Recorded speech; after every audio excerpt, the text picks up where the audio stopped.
So here I am, it's Wednesday, and I'm going to tell you about 10 things that I couldn't live without. Now, I've watched a couple of videos on people talking about this. The first was Sandi, Alex, and Johnny, and then Tammy. And again, it's 10 things that you couldn't live without. I've thought a lot about it. And of course, you know, if you think about the people that you care about and the stuff that you have, like your house and food and your beloved husband and your grandchildren and sister and stuff like that, you know, excluding all of those things and people, what 10 things in my life, if they took them away from me, would I fight for? And at first I thought, well, there's not much that I really seriously couldn't live without, because for sure something would come along and fill its place.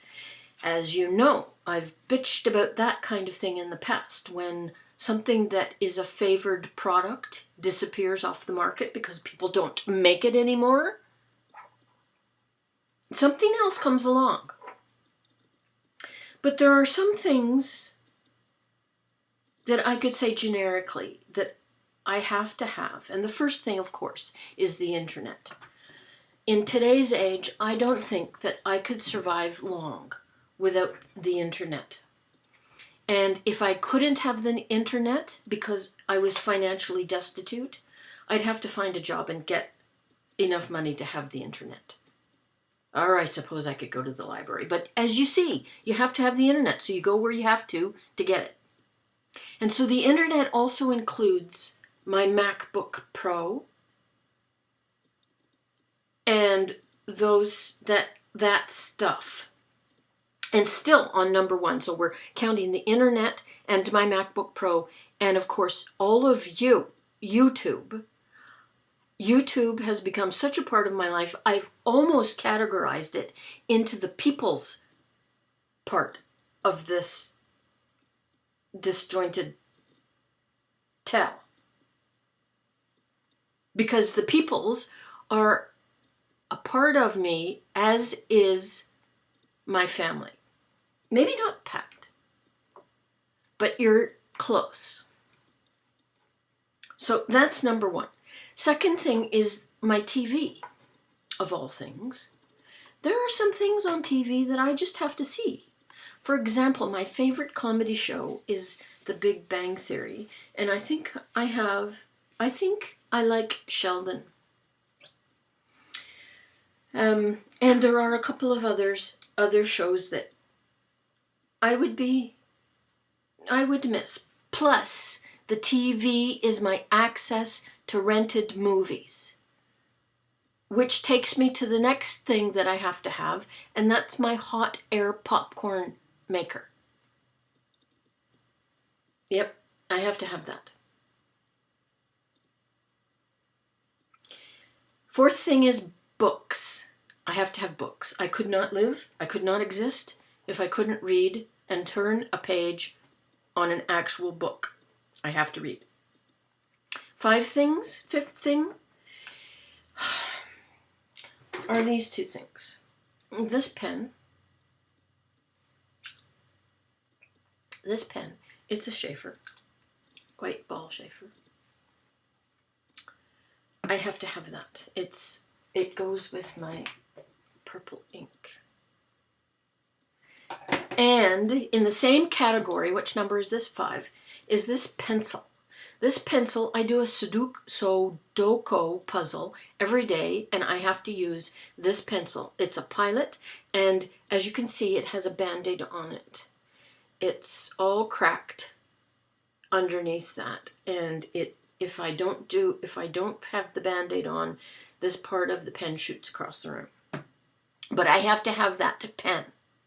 6, all of my cross-stitch stuff. The cross-stitch itself, yes, but I have little tools things that I have to have. One is my Perman needles, Perman of Copenhagen needles. I have to have those. And I have to have this pair of scissors to snip the ends on the cross stitch. I can't stitch without that.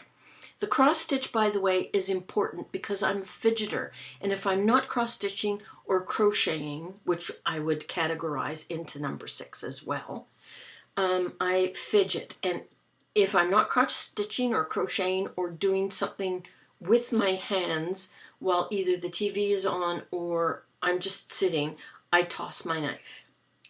I just flip it and catch it. Fidget.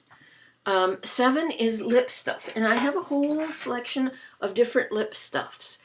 Occitane en Provence, and I have all of these because I search for different ones because I know this one is my favorite, long-time favorite. You cannot find this any longer, and I bought like 20 packages of these in year 2000 in Alabama and brought them home, and I have 2 left. This one is Biotherm. This is another chapstick which I got at the same time with this.